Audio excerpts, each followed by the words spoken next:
So this morning, I was wondering how soon it would take for Christians in my camp, okay, evangelical Christians in my camp, how long it would take them to get behind this this extreme idea that President Trump outlined yesterday in the press conference about the United States taking over the Gaza Strip and turning it into the Riviera of the Middle East. And I was wondering this morning, even though it happened yesterday, how long it would take. And well, not surprisingly, it didn't take that long because as soon as I got onto social media, more specifically on X, I began to find Christians who were supporting this concept and not just supporting the concept, but calling it biblical.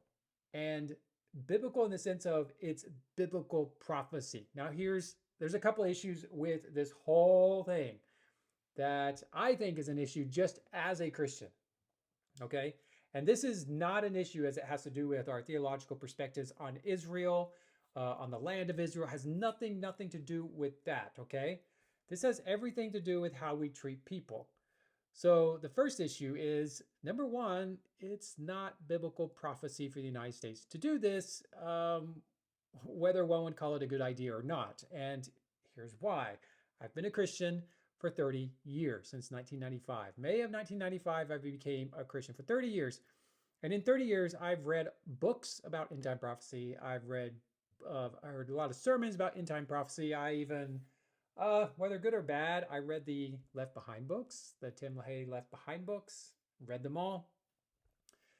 And everything I've ever heard over the years, every message I've heard, every book I've read has always said that the United States is not in the Bible, which means to call this the United States taking over the Gaza Strip as biblical prophecy, well, that's just biblically ignorant. Okay, so that's a problem. And granted, it's not. I don't know yet if it's the majority of Christians who would actually embrace that concept, but there's clearly some who do because they think anything certain people in government can do is perfectly, perfect and right. And anyways, it kind of can give you a headache to think about it. But the bigger issue as Christians, irregardless of how Gaza needs to be rebuilt, because clearly something needs to happen. It needs to be rebuilt. It's been destroyed. It's been basically annihilated. People are struggling. You just can't have people roaming around and rubble. It is a terrible situation. And the problem is that I keep finding is that there just seems to be a lack of concern by many people in my camp. Okay, now I know evangelical Christians who are very sympathetic and empathetic toward the Palestinian people in Gaza as well as the West Bank, as am I. Okay, I've got Palestinian friends in Bethlehem, in the West Bank. I've met other Palestinians. I know Palestinians in Jordan. I've heard their stories. I am very sympathetic and empathetic to their situation. Okay, and whether we agree or not on every little theological detail as it's centered around Israel is not even important. What's important is that they are my brothers and sisters in Christ. Okay, and these people who are being, or if this plan, because granted this plan isn't written in stone, it is just if this plan were to ever take place, which Lord willing it won't. You're talking about completely moving people off their land, off land that some of them even own, which number one is wrong. And any one of us watching this, if you're watching me, and of course, I'm looking at inside my house thinking, heck no, no one has a right to my land but me. Okay, I paid for it, it's mine. But I have Palestinian friends in Bethlehem, granted not the West Bank, but in Bethlehem, who have told me their land will be taken from them. Not if, but when. The question is when, not if. And they just don't know because they've had family members where their land was taken from them. And there's even scenarios recently where that has been done against Palestinian people. Okay, again, this has nothing to do with one's view on Israel from a theological perspective. This has everything to do with right and wrong. And part of the wrong, especially from a Christian perspective, is treating Palestinians as if they're a plague. Okay, I get Hamas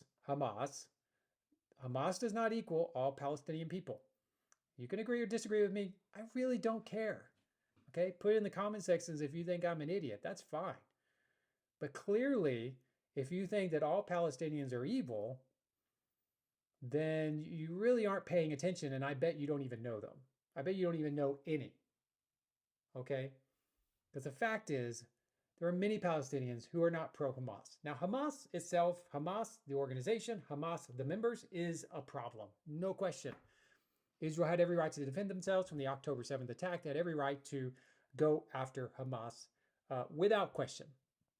But in the process, there's been a lot of harm done to other people as well. And that's just reality. I think we have to embrace that fact, whether we like it or not. It is a fact. And there's a lot of people that lost their lives, even children. Okay, children have lost their lives. Innocent little children have died because of this war, and it's an ugly war. That was that honestly wouldn't have happened if October 7th hadn't happened. So, but anyways, irregardless of our view on that, as Christians, as the sent ones, as Enviado, the sent people of God into this world, to be salt and light, to be good Samaritans, we are called to be salt and light, good Samaritans to people we love, to the people we like, but also to the people we consider our enemies. Okay? You may consider as a believer that Palestinians are your enemies. I don't necessarily do. Hamas, yes. Palestinians, not necessarily. Again, I've got Palestinian friends, and boy, I love them to death. And I definitely don't consider them my enemy. But just because, even if you do, we are called to love our enemies. We are called to pray for those who persecute us. We are called to be the Good Samaritan, because the Good Samaritan wasn't just someone who was doing something good for someone of their own tribe. Okay, it was a Good Samaritan doing something for a Jewish person who is their enemy. When their own people was walking by the person who was hurt on the road and ignored their own people, but it was the Samaritan who came, the enemy of the person who was attacked by the evil people and left for dead. It was the Samaritan who we label as the Good Samaritan who stood up, took notice of his enemy, and cared for them. And I've said this in a past video about the Palestinians, about our response as Christians to Palestinians. We should be the first ones through the door. We should be trying to be the first ones through the door to help. Not the first ones through the door to carpet bomb and destroy and annihilate them. Because I am convinced there are Christians in my camp who want that. Maybe I'm wrong, but the rhetoric by some says it. And then there's many in my camp who are just kind of oblivious because they really don't know what to think. They know what they're told to think. They know what they're told about Israel. They know what they're taught about Israel. And they know what they believe about Israel. But they've never been confronted or haven't had opportunity to meet a Palestinian. And in that case, yes, there are people who are kind of in the middle who don't know which direction to go. But as a conversation I had with one of a good friend of mine recently, as we were talking about a problem that had something to do with something else, just err on the side of grace. You can't go wrong if you err on the side of grace. But you can go wrong if you err on the side of hate. Okay? Palestinians are image bearers of God. Israelis are image bearers of God. You and I are image bearers of God.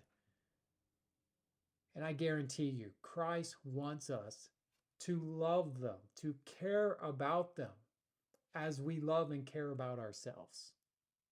Okay, he wants us to be the Good Samaritan toward people that are even our enemies and displacing them, forcing them off their land, rather than finding a different alternative that's going to help rebuild the area, because it definitely needs to be rebuilt, and maybe the United States probably will play a part in that. But there's got to be a different solution. But the first step is we've got to care about them. You know what? One thing I've said over and over and over on a past video, but also in person when people meet me, there are Palestinian Christians in the midst of all those people who are Palestinian Arab Muslims. And many of them have told me to my face that they feel abandoned by those of us in the West, by us Christians in the West. And you know what? That is a biblical tragedy. Well, you may agree or disagree or absolutely hate everything I just said, but whatever it is, stick it in the comments. Like it if you thought the video was helpful, and I'll see you next time.